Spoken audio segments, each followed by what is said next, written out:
Hello, and this is my reflection video about misleading the people. And then number one is about what is the article all about. And the article in question is published by the Manila Bulletin in June 15, 2021, addresses the allegation linking about NAMFREL, a non-partisan election watchdog, to One Sabayan, a political coalition.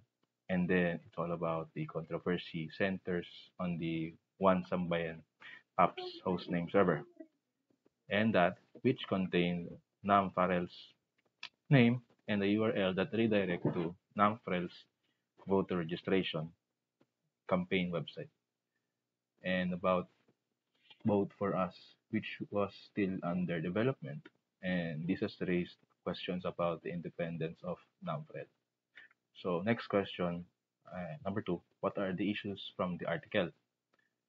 First is the main issue is highlighted in the article are first is alleged links between NAMFREL and One Sambayanan due to shared server infrastructure. Second is the concerns about NAMFREL's independence being compromised.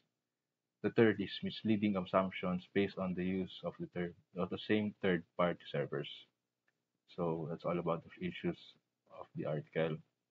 Now, number three, or question number three, who are the actors involved from the case? So this is the key about the actors. First is NAMFREL, or the National Citizens Movement for Free Elections, is a non-partisan election or watchdog. Second is One Sambayan, a political coalition aiming to unify the opposition for the 2022 elections.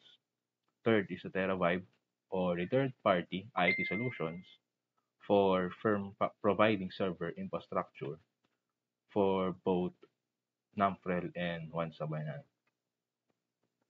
Question number four. What violations did the actors commit in relation to Republic Act 10175, and why? So about that is the Republic Act 10175, also known as the Cybercrime Prevention Act of 2012. The actors did not commit any direct violations. But, however, the controversy underscores the importance of data security and the potential risk of shared server infrastructure. And the Republic Act 10175 addresses issues like the unauthorized access, the data breaches, and next is the need for secure handling of personal information. Although no violations were directly made, this incident or accident highlights the critical need for robust data protection practices. So, last question, or question number five. What are the key takeaway on this assignment? So, my key takeaways is the critical role of the transparency and security in handling digital infrastructure, and especially for the organizations involved in elections.